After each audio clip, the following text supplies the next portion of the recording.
On today's show, the Minnesota Timberwolves beat the Denver Nuggets in Game 7 and advanced to the Western Conference Finals for the first time in 20 years. How the Wolves rallied from down 20 early in the third quarter. Anthony Edwards' defense. Rudy Gobert getting the Wolves in the free throw bonus. Naz Reid stepping in for Karl Anthony-Towns late in the game, and so much more. It's all coming up on today's Locked On NBA.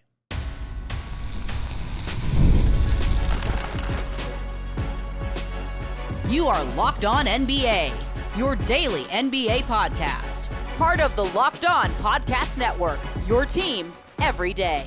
What's up and welcome to another edition of Locked On NBA, the biggest stories with the local experts. I'm your host, Jackson Gatlin, also host of Locked On Rockets right here on the Locked On Podcast Network, your team every day. Now, today's episode is brought to you by FanDuel.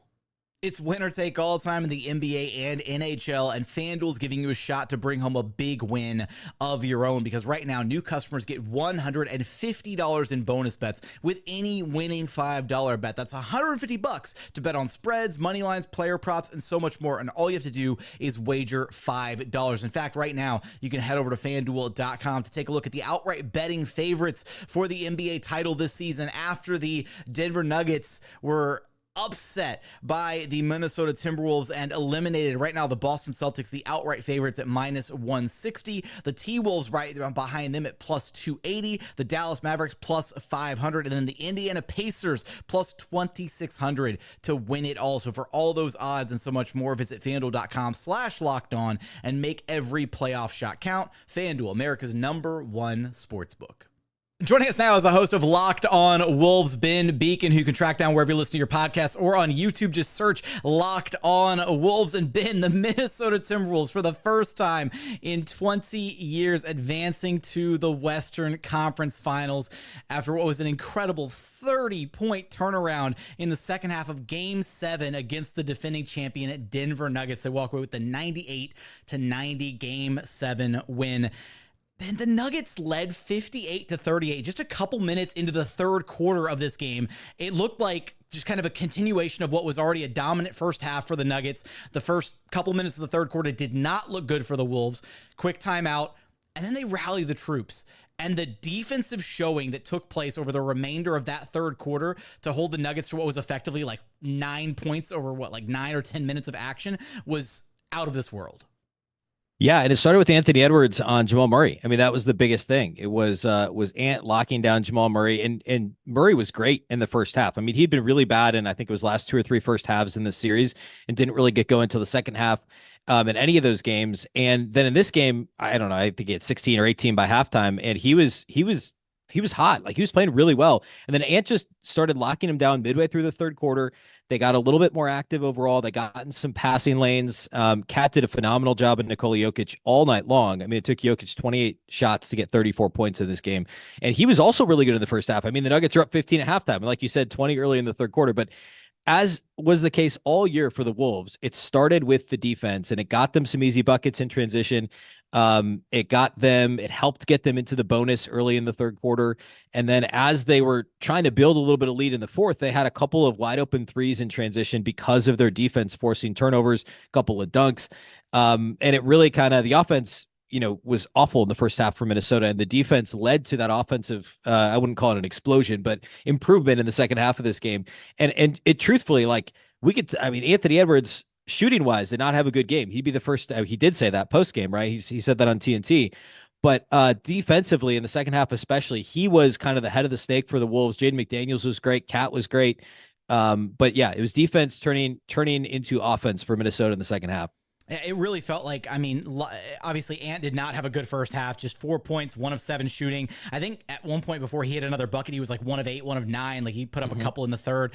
It was, getting those steals, getting out in transition, opening some things up. And then I thought the other big thing too, as part of the comeback in this, was also the early getting into the bonus early in both the third and fourth quarters for the Timberwolves was huge, right? Just it seemed like the Nuggets were just so willing to commit these, whatever fouls on Gobert to prevent him from getting easy, dunks and, layups right at the rim. But then those stack up, right? You get the quick 3 or 4 fouls on Gobert a few minutes into the quarter, and then you're in the bonus for, more than half the third quarter, more than half the fourth quarter. That kind of helped the T-Wolves kind of claw back into this game and then ultimately build a lead, over the course of the rest of the game.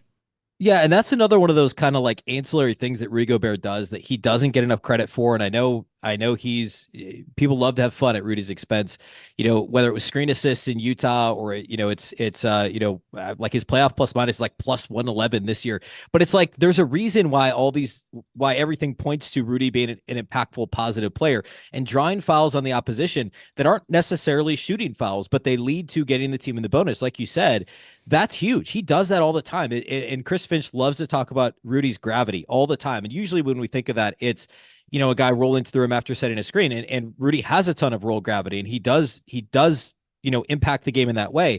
But he's got gravity in a lot of other ways. And one of those is like, even if you're going to try and put a small guy on Rudy, which they tried to do that a lot because they wanted, Rudy posting up, that's not one of the things he's great at. Even though, by the way, a side note is that points per possession and Rudy actually gets a post up aren't bad. It just doesn't look good.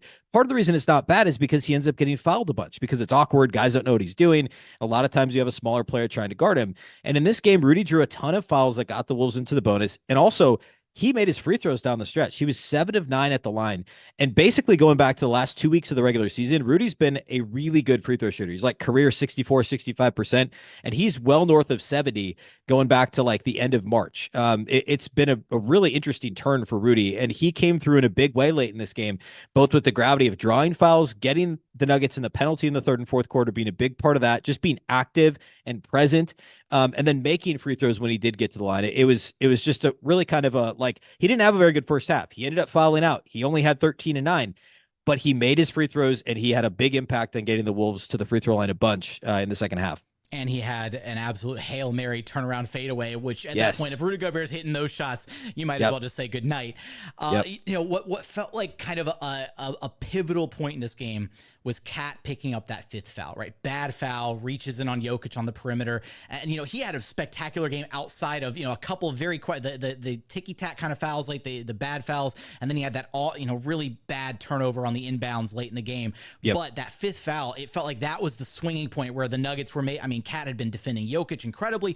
And then you have Naz Reid, right? Who else but the 6th man of the year to be able to step in and show why he was the 6th man of the year, to step in and be able to kind of, not quite the offensive flurry that we saw earlier this postseason when he dropped, the 14, 16, before, but just a really great way for him to step in and for the Timberwolves to keep humming offensively without, this sudden drop off from, Cat has to go to the bench, and actually sticking Naz Reid, right? Trusting, Nori and Finch trusting Naz Reid to be the one to actually guard Jokic on the other end as well, and let Gobert still kind of guard Aaron Gordon and be that roaming kind of presence playing free safety defensively.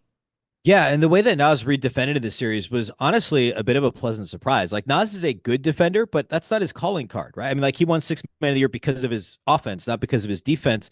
And going back, not even maybe a year, he was a minus defender. Like, he just wasn't a very good defender, but he's worked at that end of the floor. He's gotten better and better. And I think he probably took something from Cat with how to be physical, try and get up underneath Jokic and try and make him just make a difficult shot. We saw, there was that play, I think it was game 2, where Naz had the block, Jokic loses the ball and then misses the shot on that, like 3 tries in a row in the post back in game 2. There was a play like that toward the end of this game where Naz just blocked Jokic's shot, and you just don't see that very often. I mean, Rudy's not doing it, right? Like, Rudy blocked Jokic maybe twice in the series, and Naz did it, in a couple of like plays within a couple of games, he blocked him 2 or 3 times. It's just, he had this knack to guard Jokic. And, Naz is probably the 4th player you mentioned when you list like stars of the game. Like, in my mind, it's, you talk Cat and you talk some of Ant's decision-making. Jaden McDaniels was awesome. And Rudy hit that big turnaround and made his free throws. But Naz Reid, I mean, I'm glad you brought him up, because with Cat picking up that 5th foul and making some mistakes late, to be able to have the 6th man of the year come in and play physically on the defensive end of the floor and still have athleticism. And he actually, that kind of dagger 3 that Ant hit on the fast break in the right corner that I think put them up 10 maybe with 2.5, 3 minutes to play. That was a pass from Naz, where Naz had the ball basically at the free throw line and could have forced the issue, could have pulled it back out and slowed down the possession. But instead, he saw Ant flash to the right corner, kicked it ahead to him, and the Wolves had that dagger 3 that pretty much at that point almost put the game away. So a really well-rounded performance by Naz, and a complete luxury for the Wolves coaching staff to be able to have the 6th man of the year as their 3rd center effectively, right? Their 3rd big. just was awesome down the stretch of this game. I think ultimately being able to wear out Nikola Jokic and throw Yeah. a trifecta of bigs at him with Gobert, with Towns, and with Naz Reid is, ultimately he was just worn down at the end of this series. He played all but 1 minute in this game, logged 47 minutes. It's absolutely absurd. But you could tell he just had nothing left in the tank by the end of this one. Wolves advance. They make it to the Western Conference Finals, first time in 20 years, and they're going to have a date with the Dallas Mavericks. Ben, when you look at this series on the surface, how do the Wolves match up with the Mavericks? And give me your prediction for this series as we're going in. Man, off the cuff, I like the matchup. I only have like 2 days to rewatch all 4 games for the regular season now, but I'd said all year. Yeah, it's plenty of time. Yeah, lots of coffee over the next couple of nights. I think I like the way they match up. The Wolves have done well. They won 3 out of 4 against the Mavs this year. I think they won 3 out of 4 out against them last year. Most of them, though, this season came early. They came before the Mavs made their adjustments at the trade deadline. So certainly it's a new look Dallas team. There's of course the Gobert injury to consider. But the Wolves match up well with Luka and Kyrie because they have these isolation defenders. It's the same reason why the Mavs and Clippers are 2 matchups that I thought the Wolves would do well with in the playoffs, because you have Jaden McDaniels, and you have Nickeil Alexander-Walker, and you have Anthony Edwards. And Ant said at postgame he's going to guard Kyrie, and no doubt Jaden's going to guard Luka. And we can go back. We have a couple years of data that they do a pretty good job against Luka. Can those role players, the Mavericks that got hot, can PJ Washington, the guys that killed the Thunder, will those guys stay hot? And can the Wolves, will the officiating allow there to be a little bit of physicality in the way that they guard Luka and Kyrie? And if that's the case, I like the matchup. This is, I'll make my official prediction of the show later this week. My initial prediction looking at this is Wolves in 6. I think Luka's too good for it to be done any sooner than that. I think he wins the game by himself. I think the Wolves probably have one stinker in there, but I think they win it on Dallas's floor in game 6, is my initial prediction for this one. But I do like the matchup for Minnesota. I think it's favorable. Are the Wolves the team of destiny this year in the NBA? Could they be going all the way? How will they match up ultimately with the Dallas Mavericks here in the Western Conference Finals? You're going to have us covered for all that and so much more over at Locked On Wolves. Ben, thanks for stopping by Locked On NBA with me. Thanks for having me.